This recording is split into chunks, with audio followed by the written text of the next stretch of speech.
병 중에 가장 무서운 병이 뭡니까? 죽음에 이르는 병이지요. 사형 선고를 받은 경우 사람들은 그것을 굉장히 두려워하죠. 우리 인생은 언제나 다 마지막이 있는데, 그러나 우리가 그 마지막의 시간이 나에게 짧게 느껴지면 굉장히 두려워합니다. 그래서 이 죽음이라고 하는 것은 굉장히 사람들에게 무서운 겁니다. 그런데 죄의 싹슨 사망이라고 할 때 우리가 죄의 결과로서 사망에 대한 문제는 그렇게 심각하지 생각하지 않죠.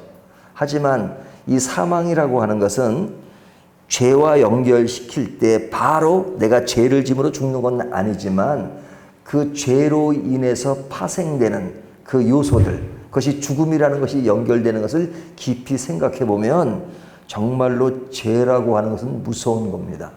그래서 우리의 어깨에 나타나는 그런 현상, 어제도 강조했지만 불안, 초조, 전쟁, 불만, 그 모든 요소들, 이것이 죄의 결과라고 말할 수 있습니다. 그것이 죽음에서 파생된, 그래서 우리 인간은 어떤 존재로적인 불안, 도덕적인 불안, 어떤 삶의 요소적인 불안 요소가 따르는 것은 바로 죄로서 나타난 죽음의 모습이다 하는 것을 이야기할 수 있습니다. 그래서 우리 인생에 있어서 그 문제를 해결하는 것이 가장 중요한데 그것은 구원이라는 것이죠. 그래서 이 구원이라고 하는 것은 결코 예수를 믿음으로 하나님 나라가 보장되었다 하는 그 정도뿐만 아니라 우리의 삶의 요소 가운데 인생의 진정한 기쁨과 감사와 즐거움을 줄 수 있는 것입니다. 그래서 이 구원이라고 하는 것은 우리 삶과 굉장히 밀접하게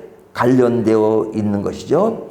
그런데 이 믿음이라고 하는 것, 또 구원이라고 하는 것, 이것을 우리가 이제 이론적으로 설명하기 위해서는 죄에 대한 문제를 지금 계속 논했단 말이죠. 그리고 이제 어제 본문에 의롭게 되었다는 것이 뭐냐 하는 것인데 이것을 이론으로만 설명하려면 참 어려워요. 그래서 어떨 때는 논리적으로 설명하는 것보다는 어떤 예를 하나 들어가지고 딱 실제적인 상황을 이렇게 예로 들면 이해하기가 쉬울 때가 많죠. 사도 바울이 그걸 모르는 것이 아니죠. 그래서 우리가 로마서 4장을 지금 12절까지 읽었는데요. 4장은 사실은 25절까지 있잖아요.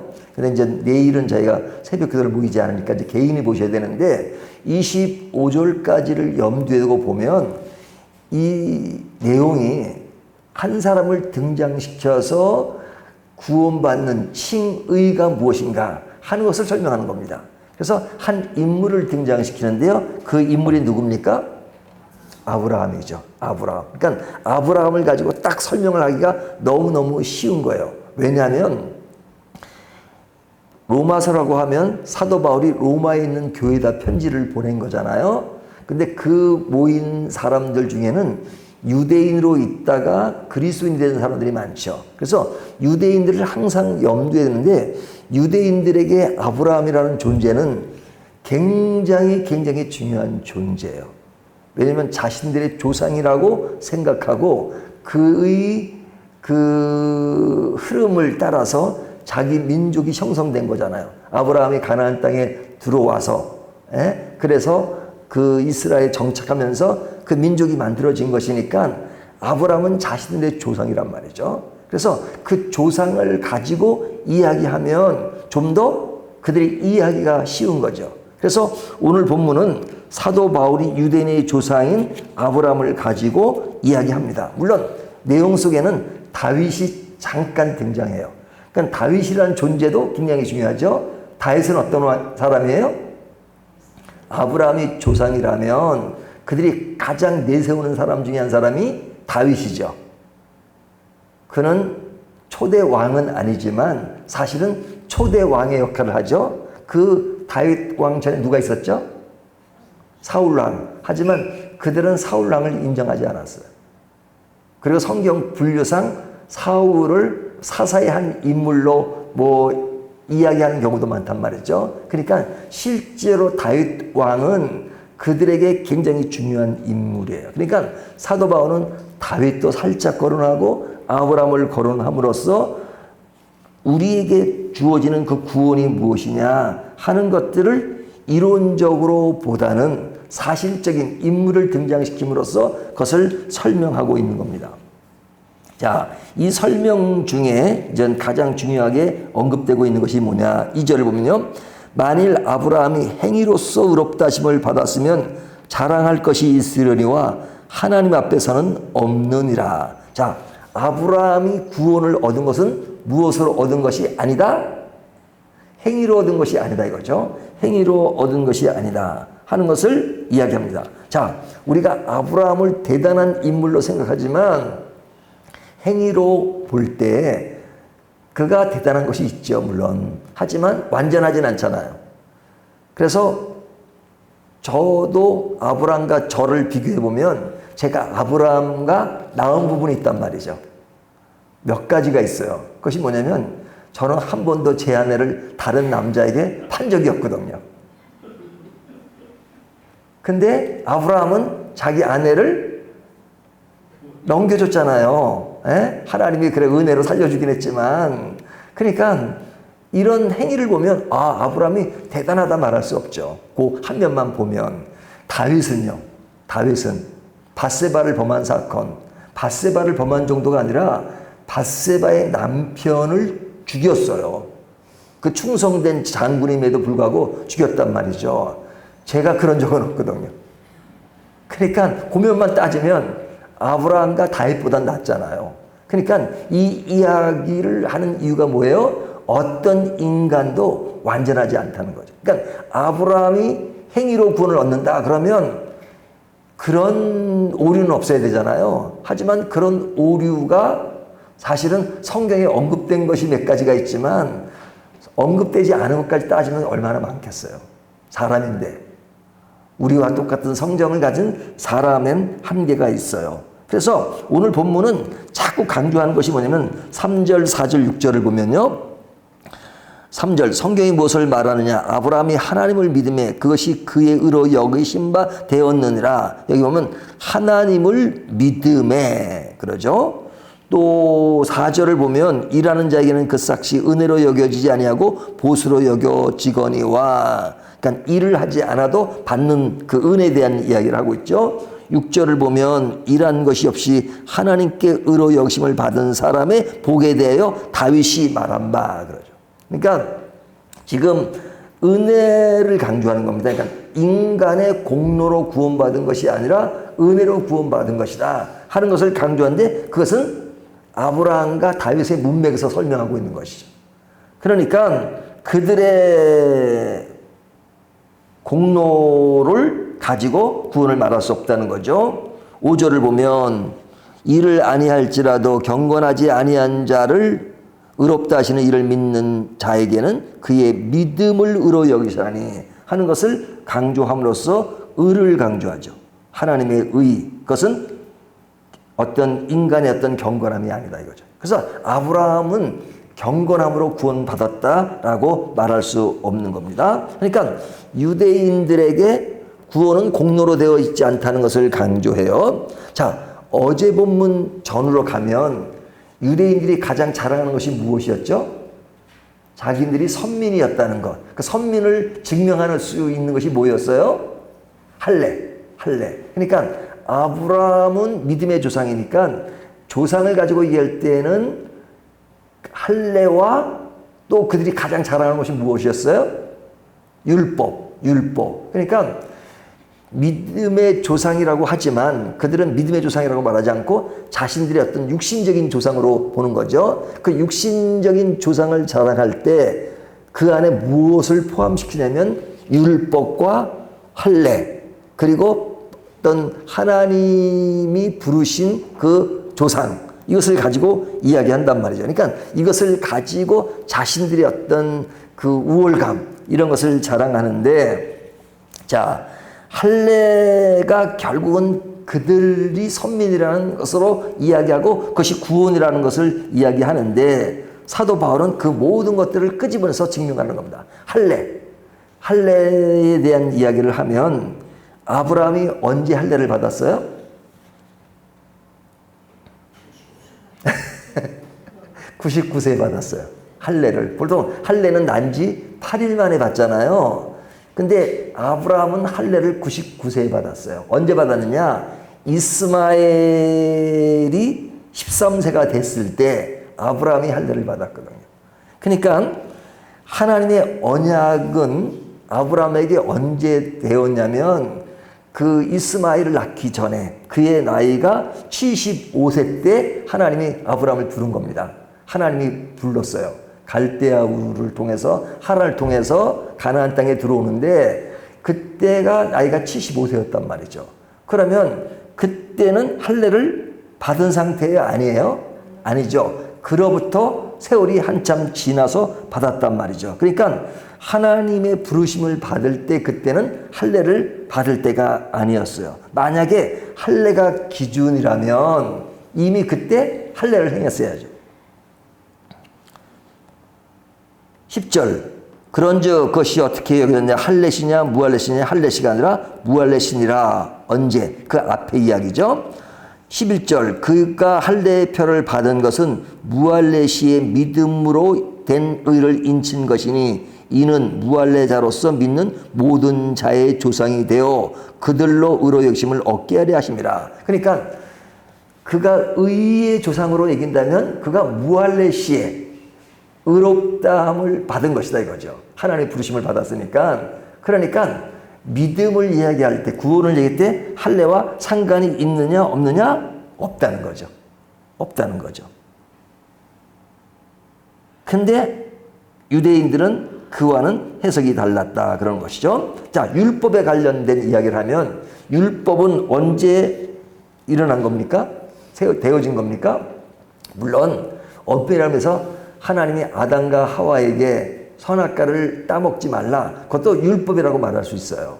하지만 이런 그 가시적인 율법은 언제 주어진 거예요? 모세 때. 그러면 모세와 아브라함의 차이는 어떤 차이가 납니까? 시간적 차이. 아브라함이 있고 그로부터 몇 년 후에 모세가 등장하죠. 1번 10년 후에,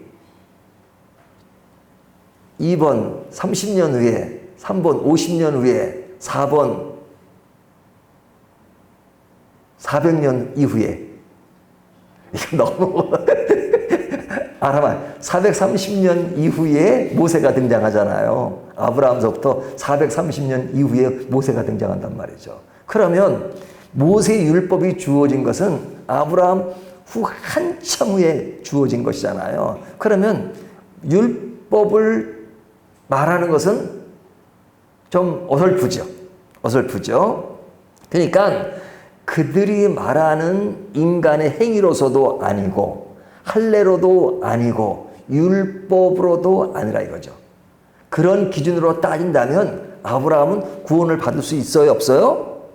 없죠. 그들이 가장 크게 자랑하는 것, 그 자랑거리로 구원이 될 수 없다는 것이죠. 그런데 아브라함이 의롭게 된 것, 어저께 칭의, 성화, 영화를 이야기했잖아요. 의롭게 된 것은 하나님이 그를 의롭게 부르신 것은 뭐예요? 할례도 아니고 율법도 아니고 그의 행위도 아니고 하나님의 은혜라 이거죠. 오늘 강조점은 하나님의 은혜로. 아브라함이 대단해서가 아니라 하나님이 그를 부르셨다 이거죠. 부족함과 연약함이 있음에도 불구하고 모든 조건이 충족되어 있지 않음에도 불구하고 그를 불렀다. 그 부른 것을 뭐라 그래요? 은혜라고 한단 말이죠. 은혜. 그러면 아브라함이 그랬다는 것은 오늘날 우리도 그렇다는 거죠. 우리가 믿음의 조상 아브라함이라고 그러잖아요. 그러니까 믿음의 조상을 우리들의 관점에서 믿음의 조상이라고 말하는 것은 유대인들은 자신들의 육신적인 조상이라고 하지만 우리는 믿음의 조상이라고 해요. 그 믿음, 하나님을 믿음으로 의로 여기셨다. 물론 여기서 조심해야 될 것은요. 믿음으로 구원을 얻는다고 할 때 그 믿음이라고 하는 것은 또한 율법적 개념의 믿음이 아니에요. 그러니까 율법이라고 하는 것은 이런 겁니다. 하라, 하지 말라, 옳다, 옳지 않다 하는 그런 내용을 담고 있잖아요. 그러니까 그 율법을 지킴으로 구원 얻는 건 아니잖아요. 근데 그런 율법적 개념으로 예수를 믿는다는 행위를 하면 그것이 곧 구원이다.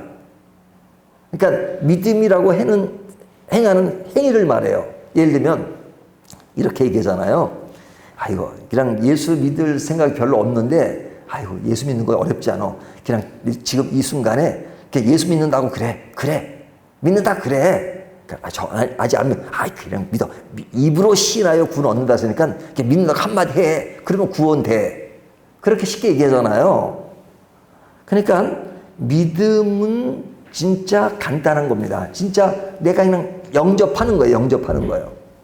근데 그 믿음은 내가 믿는다는 말 한마디 하면 곧 구원이다라는 얘기가 아니에요. 그러니까 율법적 개념에서 그런 행위 자체를 하는 것이 곧 구원이다. 그것이 아니고 하나님이 나를 구원하셨고 나를 인정하셨고 죄 사하심을 했다는 그것을 내가 마음으로 받아들이고 인정하고 그것을 따르겠습니다 하는 것이 믿음이라 이거죠. 그러니까 그런 마음이 없이 그냥 믿는다는 그 행위 하나를 하면 곧 구원이다. 기계적으로 이해를 하면 된단 말이죠. 믿음이라고 하는 것은 사실은 공짜로 주어진 것이고 은혜라는 것은 공짜로 주어지고 간단한 것이지만 그 개념은 결코 간단하지 않아요. 왜? 믿음은 이제 내가 내 안에 속하지 않고 하나님께 전적으로 그 안에 속하겠다는 겁니다. 내 인생의 주인이 내가 아니라 하나님이 내 인생의 주인이시다. 그렇게 따르겠습니다. 그렇게 믿겠습니다라고 내가 삶을 완전히 회전시키는 겁니다. 변화시키는 겁니다. 그것이 믿음이에요. 그래서 믿음이라는 말을 우리가 좀 가볍게 생각하는 성향이 있어요. 물론 믿음을 어렵게 만들어서 그냥 또 다른 행위 자체를 믿음과 동등한 수준으로 만드는 경우도 있어요. 그래도 안 되죠. 하지만 중요한 또 다른 믿음을 또 율법적 행위로서의 그 상황으로 만들어도 안 된단 말이죠. 믿음이라고 하는 것은 완전히 주인이 바뀌는 겁니다. 주인. 인생의 주인이 내가 아니라 이제는 내 인생의 주인이 누구세요? 하나님이시고 예수 그리스도시고 성령님이시고 그래서 완전히 내 인생을 그 안에 그래서 사도 바울이 바울 서신에서 늘 강조하는 것이 뭐예요? In Jesus Christ. 예수 그리스도 안에서 안이라는 것을 강조한단 말이죠. 그래서 믿음이라고 하는 것은 우리가 그 안에 속하는 것입니다. 자, 그렇다면 결론을 내립니다.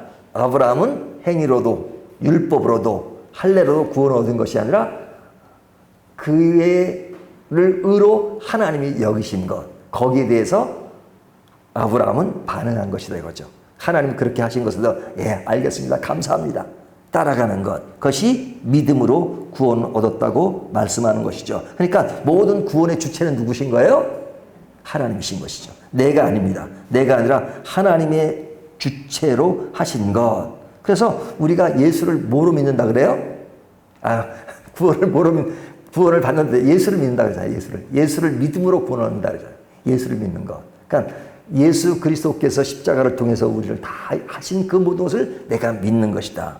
믿는다는 것은 정말로 마음으로 받아들이고 그리고 그 삶을 살겠다는 겁니다. 그렇다면 우리에게는 새로운 광명이 새로운 세계가 열리는 겁니다. 너무너무 쉽게 믿음으로 그 믿음 그것에 대해서 자랑할 것도 없고 내 공로를 내세울 것도 없고 오직 하나님 그분이 나를 그렇게 만드셨다.